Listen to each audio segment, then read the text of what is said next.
ଆପଣମାନଙ୍କର flower gift ଆପଣଙ୍କ ପୋଷ୍ଟରୁ ଗାୟବ ହେଇଯାଇଛି କି? ଆପଣଙ୍କୁ ଶୋ କରୁନି କି? ଆପଣ ଷ୍ଟାର ସେଟଅପ୍ କରିଛନ୍ତି କିନ୍ତୁ ପୋଷ୍ଟ କିମ୍ବା ରିଲ୍ସ କିମ୍ବା ଭିଡ଼ିଓରେ ଶୋ କରୁନି? ତାହେଲେ ସେଇମାନଙ୍କ ପାଇଁ এই ଭିଡ଼ିଓଟି। ଆଉ ଏ ଭିଡ଼ିଓଟିକୁ ଆପଣ ଲାଷ୍ଟ ପର୍ଯ୍ୟନ୍ତ ଦେଖିବେ। ଆସନ୍ତୁ ଆପଣମାନେ କେମିତି ଆପଣଙ୍କର ସେଇ ଫ୍ଲାୱାର ଗିଫ୍ଟଟାକୁ ରିଟର୍ଣ୍ଣ ପାଇପାରିବେ ଆପଣଙ୍କ ପୋଷ୍ଟରେ ତା ଉପରେ ଏକ ଭିଡ଼ିଓ କରିବି, ଆପଣଙ୍କୁ କହିବି ଏବଂ ଭିଡ଼ିଓଟିକୁ ଲାଷ୍ଟ ପର୍ଯ୍ୟନ୍ତ ଦେଖିବାକୁ ପଡ଼ିବ।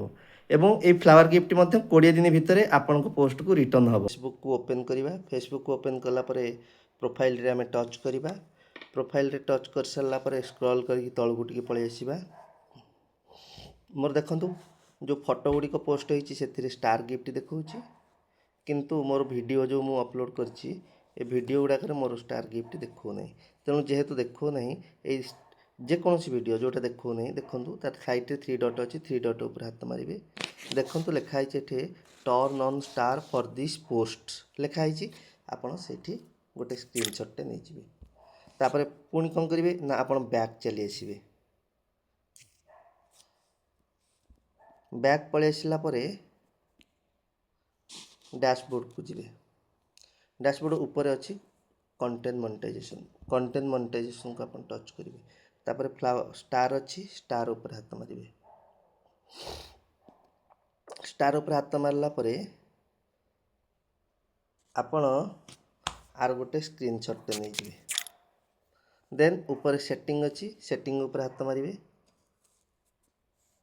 ସେଟିଂକୁ ଟଚ୍ କଲା ପରେ ଆପଣଙ୍କର ଏଇ 3ଟା ଯାକ ଅନ୍ ଥିବା ଦରକାର, କାରଣ ଏଇ 3ଟା ଯାକ ଆପଣଙ୍କର ଅନ୍ ଥିଲେ, ଗ୍ରୀନ୍ ଟିକ୍ ଥିଲେ ଆପଣଙ୍କର ଷ୍ଟାର ଆପଣଙ୍କ ପୋଷ୍ଟ ଉପରକୁ ପାଇପାରିବେ ଆପଣ।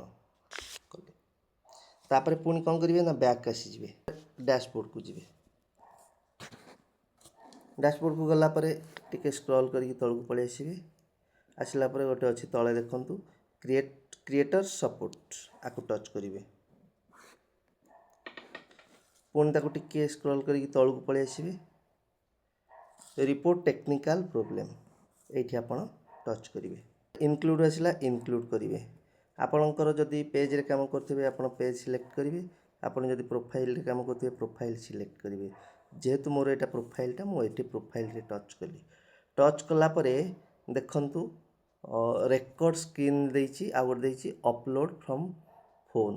ଏଇ ଅପଲୋଡ଼ ଫ୍ରମ୍ ଫୋନ୍ରୁ ଆପଣ ଟଚ୍ କରିବେ। ଆପଣ ପ୍ରଥମେ ଯେଉଁଟାକୁ ସ୍କ୍ରିନଶଟ୍ ମାରିଥିଲେ ତାକୁ ଆପଣ ନେବେ। ପ୍ରଥମେ ଏଇଟାକୁ ସ୍କ୍ରିନଶଟ୍ ମାରିଥିଲେ, ଏଇଟାକୁ ନେବେ।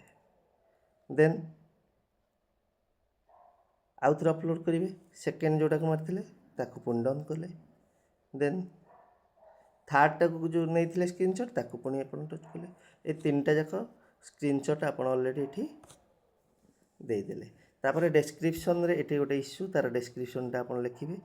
এই ଯେଉଁ ଡେସ୍କ୍ରିପସନ୍ଟା ଲେଖିବେ ମୁଁ ପେଷ୍ଟ କରିକି ରଖିଛି ଅଲରେଡ଼ି, ତାକୁ କପି କରିକି ରଖିଛି, ତାକୁ ପେଷ୍ଟ କରିଦେଲି। ଆପଣ my Facebook stars feature is not working, not showing properly, please review my accounts. ଆକୁ କରିସାରିଲା ପରେ ଆପଣ ସେଣ୍ଡ ଅପସନ୍ରେ ହାତ ମାରିବେ। ବର୍ତ୍ତମାନ ଆମର ଥ୍ୟାଙ୍କସ୍ ଫର୍ ଫିଡ଼ବ୍ୟାକ୍ ହେଇଗଲା।